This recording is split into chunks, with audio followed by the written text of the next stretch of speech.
It's most likely been a month since you've last saw me. It's just that... life. But, this is the continuation of Brrgrr Entries.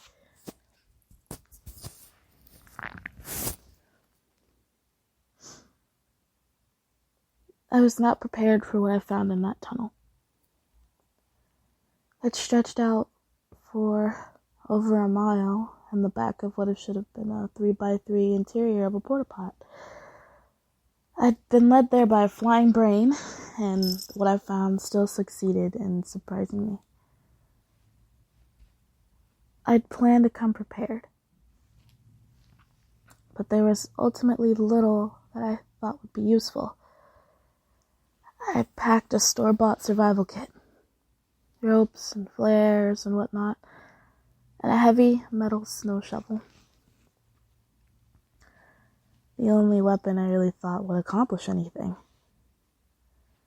The eggheads only ever respond to bludgeoning, and even then, that only seemed to speed the hatching process. No way could I have hit one of the brain flies with a bullet. But in a closed space, I supposed I could give one a good thwack. Besides the fundamental impossibility of its existence, the tunnel was wholly unremarkable. A slightly rounded, concrete corridor interrupted only by squarish, rusted grates. The distance droning escalated as I progressed, and soon enough, the tunnel gave way to what I suppose I can describe as a sort of factory floor.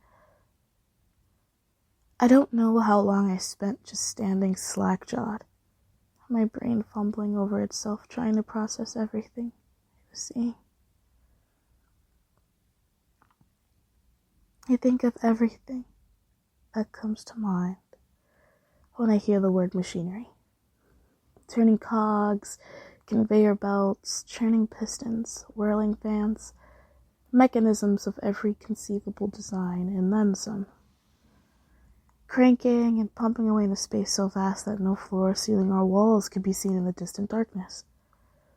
Now, imagine somebody threw all that away and hired clowns to remodel.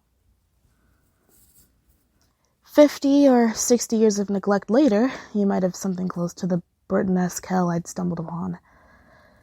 Everything alternated between cold, grimy, and steely, and a sort of Candyland motif with vividly striped plumbing and polka-dotted ductwork. I jumped as a shower of sparks flew from an immense robotic arm overhead. Its rusted metal casing and tangled red wiring, a stark contrast to its Mickey Mouse glove hand. I found myself retreating a few steps into the tunnel as it reached out, joints groaning with neglect, and pulled a tremendous lever with a shining pink knob, an action inexplicably punctuated by a sound like a quacking duck.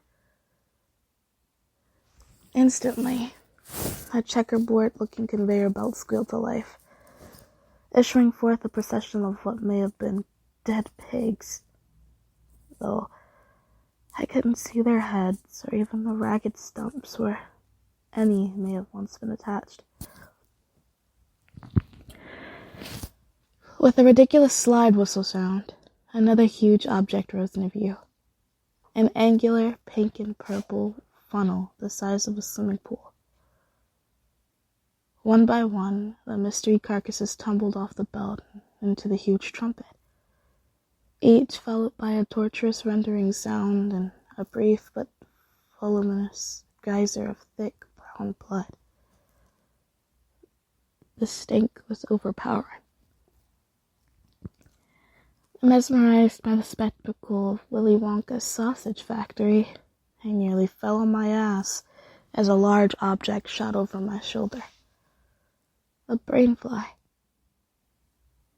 It had come up through the tunnel behind me and narrowly dodged my head by a few inches. As my heart cautiously restarted itself, I filed away the knowledge that I was still of no obvious concern to the things. even intruding as I was into what may have been their headquarters, or at least an extension of it. I wasn't sure whether or not that was reassuring. The parasite had banked sharply upwards as it left the tunnel, but I could still hear the distinct fluttering of big, membranous wings between the whirring, grinding, and occasional goofy honking of the factory. I craned my head, waiting for the irregular cracking of the equipment to illuminate the gloom.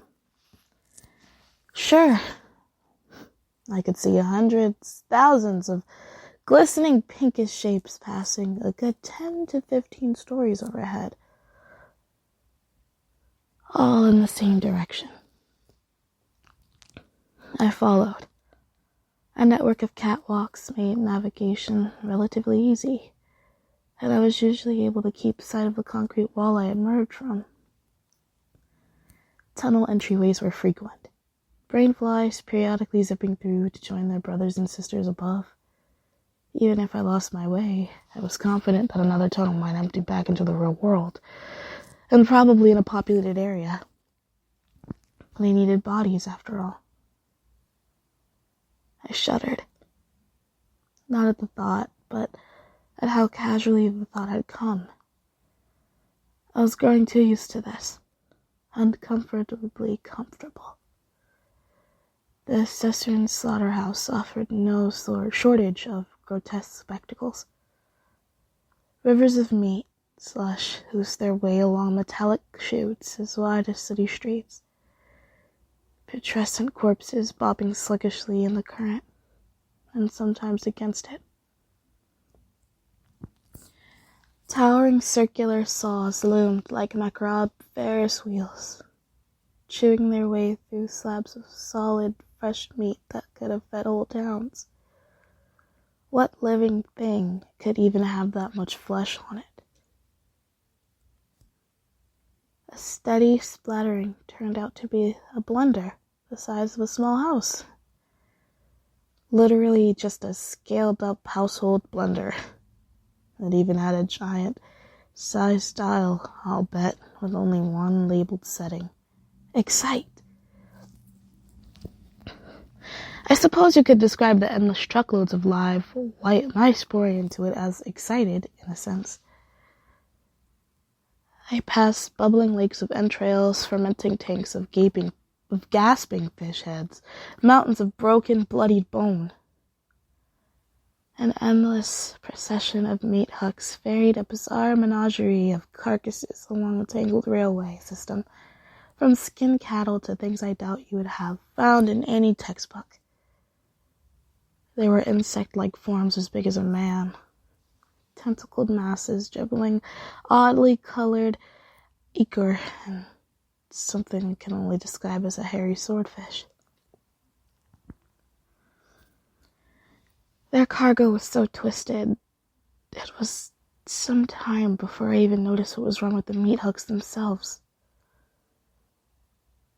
They had no wheels, but clung to their rails by metallic spatter-like legs, tip-tapping along with blinding speed. The further I advanced, the louder the wet, slimy flapping of the alien flock. More and more streams were converging into a single mass migration, their collective wings nearly drowning out the buzzing, grinding, and splattering of the factory. I still wasn't sure what I was looking for, but I knew I was getting closer.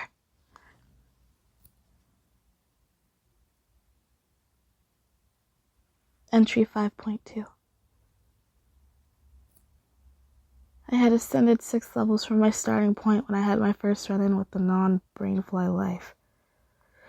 My mind almost tried to brush it off as a rat at first, a tiny white-shaped scurrying in my peripheral vision.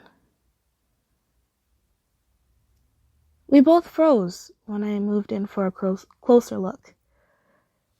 The odd little being was only a few inches tall, with a large and nearly spherical head, It reminded me strongly of one of the eggheads, but there was little chance this thing had ever been human. Where there should have been eyes, there were only a pair of gaping, bloody-looking holes, and its mouth was a simple circular hole,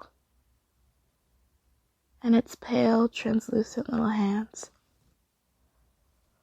It carried a hunk of meat. It didn't look dangerous, but it could have breathed fire for all I knew. I cautiously raised my shovel and took a step back, not wanting to arouse any aggression, and the diminutive imp jerked into motion. In an instant, it crammed the meat into one of its empty eye holes and took a flying leap off the catwalk, landing with a soft, wet splat on a lower level and scampering off into the darkness. From that point on, the tiny creature seemed to be everywhere. I'd catch them watching me from around corners or busily snatching scraps of food from the conveyor belts. I suppose the rat comparison wasn't that far off. But if the brain flies flew, and the little goblin things were only vermin, exactly who or what had the catwalks been constructed for? I would get my answer soon enough.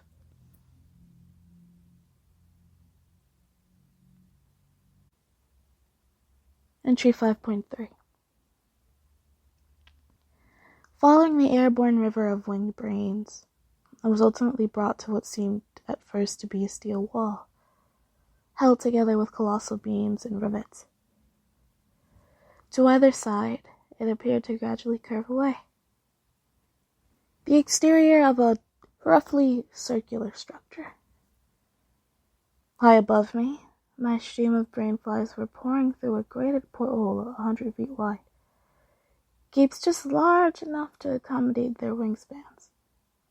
I could make out additional portholes to my distant left and right, more slimy flocks streaming in.